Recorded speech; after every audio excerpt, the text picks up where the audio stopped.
Hello everyone, today we are treating the post-incident activity room on TryHackMe. Post-incident activity is the fourth stage in the incident response cycle. And if you haven't gone through the previous rooms, that's the preparation, detection and analysis, and recovery and response, I would suggest that you go through them before we get to this video, just so you can follow. I made I think my last three videos have been on preparation, detection, analysis, and response and recovery respectively. So we're just going to go straight into the room. The attacker has been contained, eradicated, and the environment is clean. Learning objectives, prerequisites, okay. Module chain, okay. Preparation, detection, analysis, response and recovery, post-incident activity. So just to recap, there are 4 stages in the incident response cycle, depending on the framework you're looking at again. So the first stage, preparation stage, is the stage where where proactive steps are taken, where you implement controls to guard against possible attacks. The next stage is the detection and analysis stage. At this stage, this is where you perform alert triage. You try to confirm if an incident has actually occurred, and on confirming that, you begin to analyze it, see what went wrong, how it happened, what is the extent of the damage, etc. That's detection and analysis. Now, the third stage, the response and recovery, that is containment, eradication, and recovery. So basically, you contain the threat, you avoid it from spreading. Maybe you have to take the system offline, the affected system offline. You have to immediately disable accounts, things like that. Terminate active sessions, that's containment. Then eradication is where you take steps to completely get rid of the threat.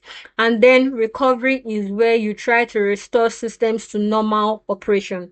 And finally, the stage where we are now, the post-incident activity. This is basically the lessons learned stage, where you find out, okay, what went wrong, what can we do better, and all of that. That's just basically the lessons learned, what you did right, what you did wrong, and all of that. That's just what the post-incident activity is about. So let's go into the room. We're ready to start. Learning from the incident. Okay. The lessons learned meeting is a structured discussion held after the incident is resolved. So it brings everyone together, review what happened and what can be improved. Next, I don't really want to dwell on all this.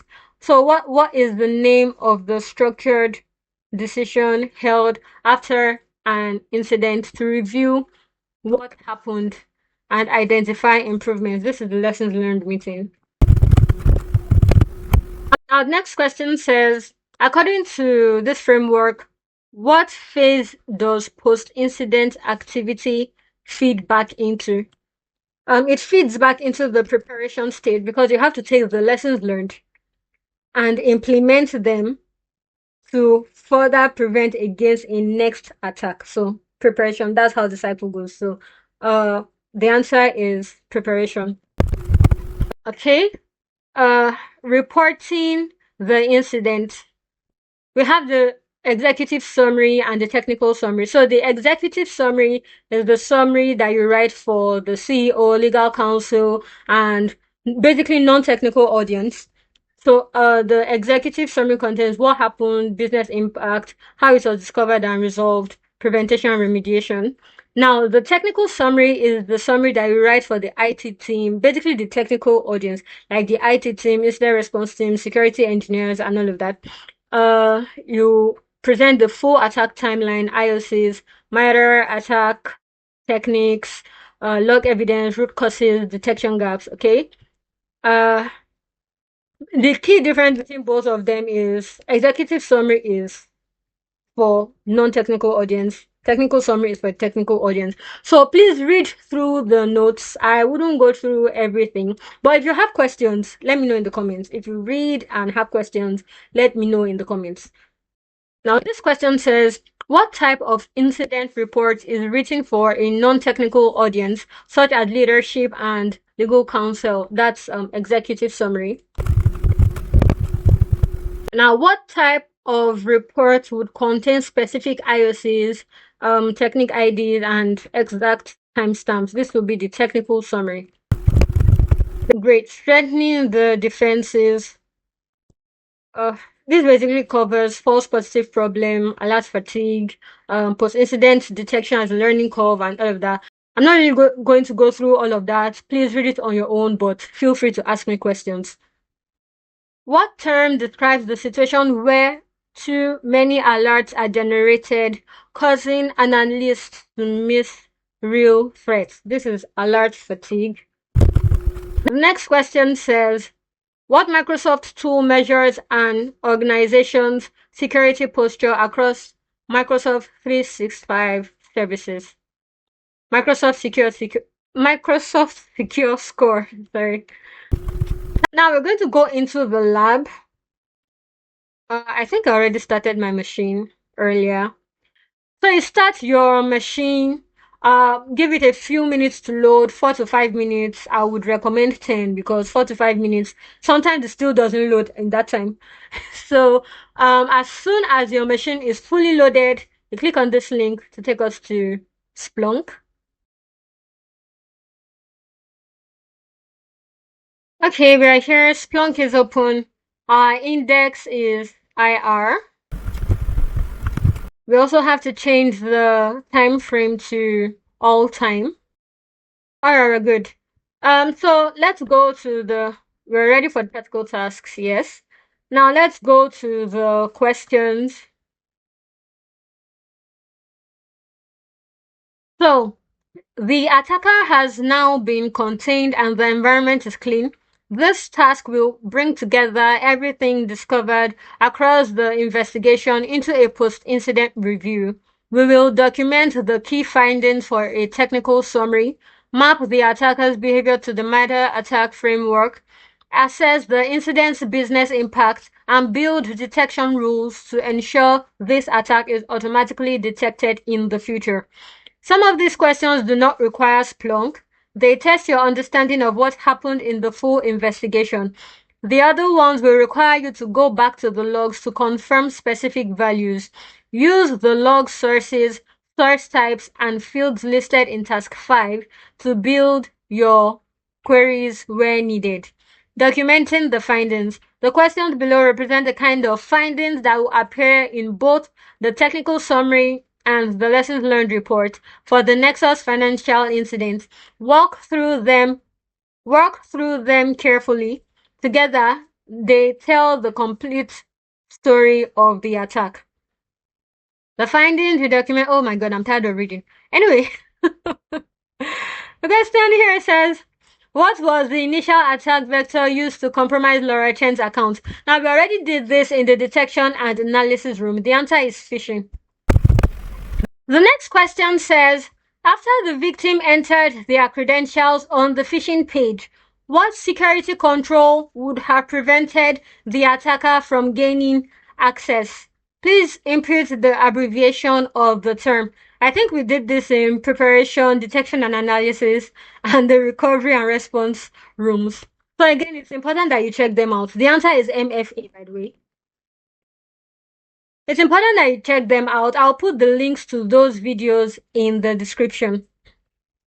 Now, the next question says, how many employees were put at risk by the internal phishing email? We did this in response and recovery. The answer is 3. Next question says, what was the first log source that identified the suspicious activity? I think that's the sign-in log. We're going to go to task 5 and check out the log sources. Yes, the sign-in log, the Entra ID sign-in logs. So we covered this in detection and analysis. I hope. Now, the next question says, which file downloaded by the attacker contains personally identifiable information of Nexus financial employees? So here we're going to need Splunk. And our source type is going to be the unified audit logs, which is the management activity source type. Now we're looking for a file downloaded by the attacker that contains personally identifiable information. So we're going to look for action downloaded.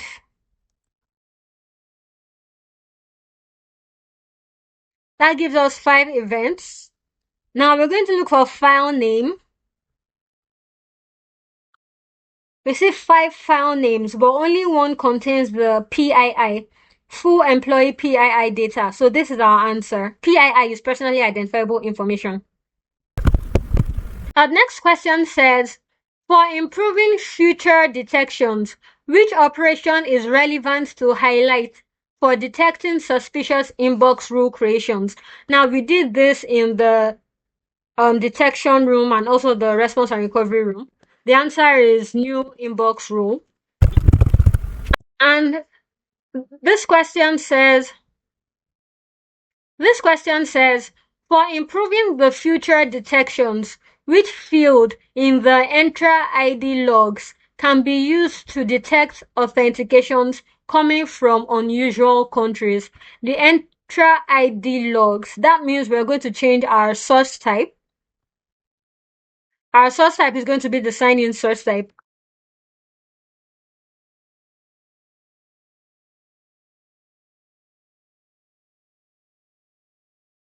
Azure AAD sign-in, that's the source type we're going to be using.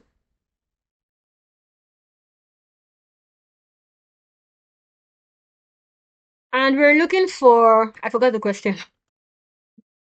For improving future detections, which field in the Entra ID logs can be used to detect authentications coming from unusual countries? So we're looking for a field that tells us about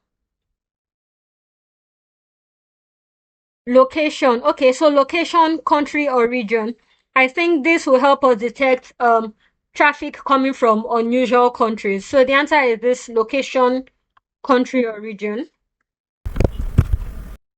In conclusion, we've gone through the 4 stages of the incident response cycle. I hope it was clear. I hope you understood. And if you have questions, again, feel free to ask me in the comments. I'll be glad to answer. So this brings us to the end of the incident response module. I hope this walkthrough was useful, and I'll see you in the next video.